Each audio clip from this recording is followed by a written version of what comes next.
பிரியமானவர்களே, புனிதர்கள் எல்லோருமே பரிசுத்தமான வாழ்க்கை வாழ்ந்தவர்கள்.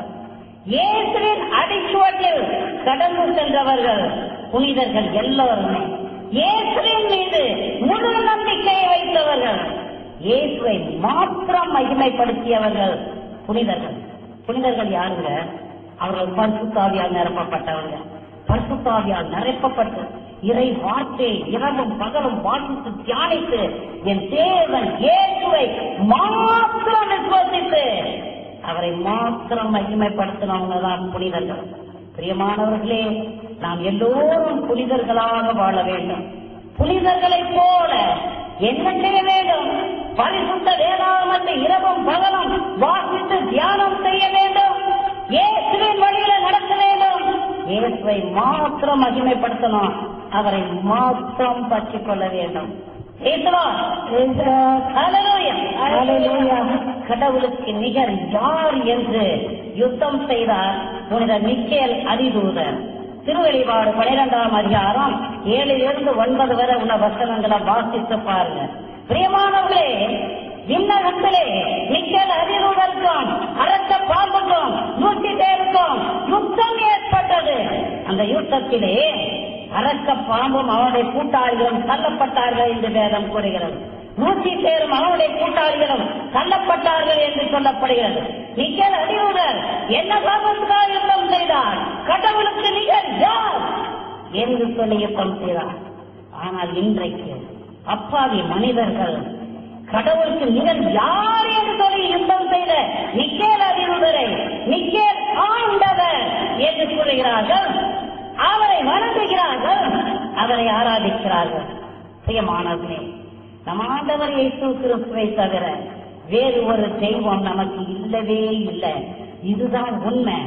எல்லோரும் இயேசுவை மகிமைப்படுத்தினார்கள், எல்லோரும் இயேசுவை ஆராதித்தார்கள். இந்த பரலோகத்திலும் இயேசுவை மாற்றம் ஆராதித்துக்கிட்டு இருக்காங்க. அதைத்தாங்க நம்மளும் செய்யணும். எபிரேயர் 1ஆம் அதிகாரம் 14ஆம் வசனத்தை வாசித்து பாருங்கள்.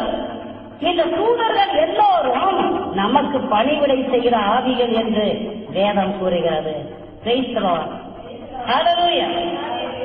அது பிரியமானவர்களே, வைராக்கிய கிறிஸ்தவர்களாக வாழுங்கள். ஆண்டவரை மாத்திரம் பற்றிக் கொள்ளுங்கள். அவரை மாத்திரம் மகிமைப்படுத்துங்க. அவரை மாத்திரம் ஆராதிங்க. உங்களுக்கு ஆசீர்வாதத்துக்கு மேல ஆசீர்வாதம் கடந்து வரும். தானியேல் 3ஆம் அதிகாரத்தை வாசித்து பாருங்கள். நபுக்கத்நேசர் என்ற ஒரு ராஜா இருக்கிறார். அந்த ராஜா 60 முழ உயரமும் 6 முழ அகலமும் கொண்ட ஒரு பொற்சிலையை செய்கிறான். அந்த பொற்சிலையை செய்து நாட்டு மக்கள் எல்லோருக்கும் இப்படியாக கட்டளை இடுகிறான். 6 விதமான இசைக்கருவிகள் முழங்கப்படும் பொழுது எல்லா மக்களும் பால விழுந்து நான் நாட்டில் இருக்கிற சிலையை ஆராதிக்க வேண்டும், வணங்க வேண்டும் என்று கட்டளை இடுகிறான். தேவானவர்களே, அப்படியே எல்லோரும் ஆராதிப்பார்கள். ஆனால் சித்ராக், மேசாக், அபேத்நேகோ என்கிற 3 வாலிபர்கள் மாத்திரம் அந்த சிலையை வணங்கல. ராஜாவுக்கு பயங்கர கோபம் வருது. இந்த 3 பேரையும் அழைத்து வர செய்து அவர்களிடம் இப்படியாக கேட்கிறான், உங்களை என் கையிலிருந்து மீட்க வல்ல ஒரு தெய்வம் உண்டோ? என்ன சொல்றாங்கன்னு பாருங்க.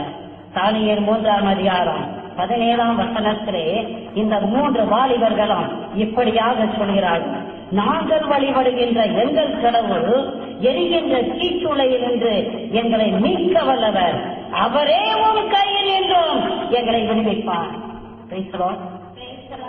எத்தனை ஆணித்தரமான விசுவாசம் பாருங்க. நாங்கள் வழிபடுகின்ற எங்கள் தெய்வம் என்ன செய்வாரா? எரிகின்ற தீச்சுளையிலிருந்து வல்லவராக இருக்கிறார். பிரியமான மக்களே, இறைச்செய்தியை கேட்டுக்கொண்டிருக்கிற மக்களே, நான் தீச்சூளையில கிடக்கிறேன், நான் வெந்துகிட்டு இருக்கிறேன். என் வேதனை, என் துன்பம், என் துயரம், என் நோய், என் கடன் பிரச்சனை என்னால தாங்க முடியலையே அப்படின்னு சொல்லி வேதனைப்படுறீங்களா? இந்த 3 வாலிபர்கள் என்ன சொல்றாங்க பாருங்க. எரிகிற தீச்சூளையில் இருந்து என் தேவன் நீக்க வல்லவராக இருக்கிறார் என்று சொல்கிறார். எல்லாரும் சொல்லுகிறார். சொல்லுங்க பார்க்கலாம். எரிகின்ற தீச்சூளையிலிருந்து தேவன் என்னை மீட்க வல்லவராக இருக்கிறார். குடும்ப குடும்ப பிரச்சனையிலிருந்து என்னுடைய பாவ பலவீனங்களிலிருந்து என் ஆண்டவர் என்னை மீட்க வல்லவராக இருக்கிறார். சத்தியமா எனக்கு விடுதலை உண்டு.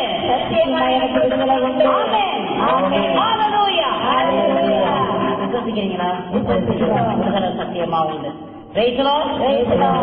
பிரியமானவர்களே, ராஜாவுக்கு பயங்கர கோபம். மூணு பேரையும் எரிகிற தீச்சூளையில தூக்கி எறியும்படி கட்டளை இடுகிறான். தூக்கி எறியப்பட்டார்கள். பிரியமானவர்களே, தீ அவர்களை சுட்டரிக்கல. இந்த மூணு பேரும் விசுவசித்தாங்க, நம்புனாங்க.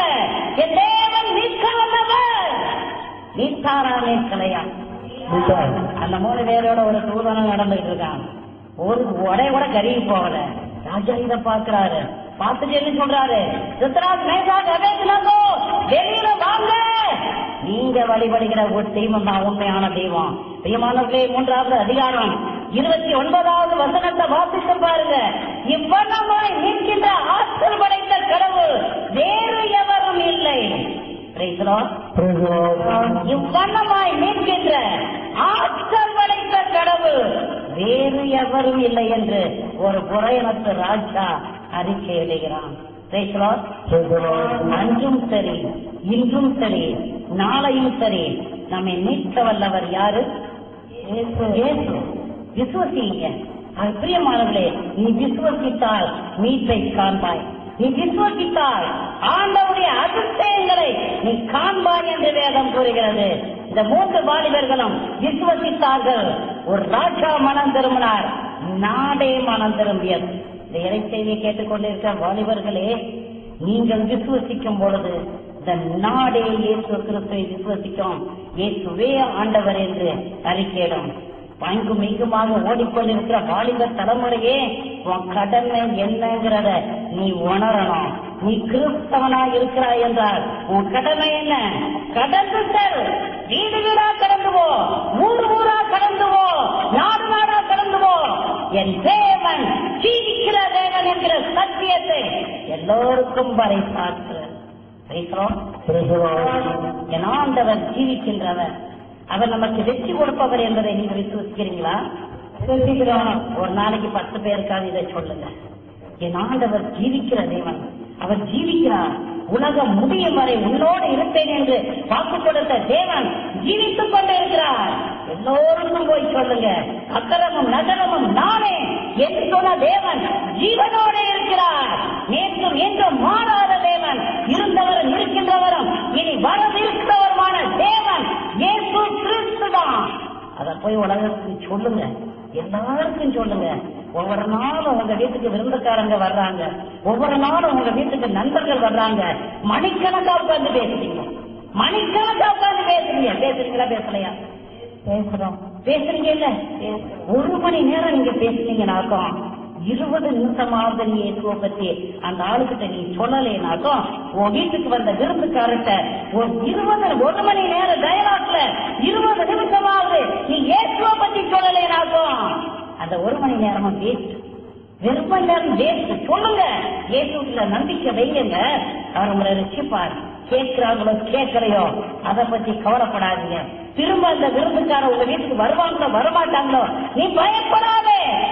தேவன் குறித்த நபர் உன் வீட்டுக்கு திரும்ப திரும்ப வருவார். ஆனா சொல்றத மட்டும் நிறுத்திடாதீங்க. இயேசுவே ஆண்டவன் சொல்றத மாத்திரம் நிறுத்தாதீங்க.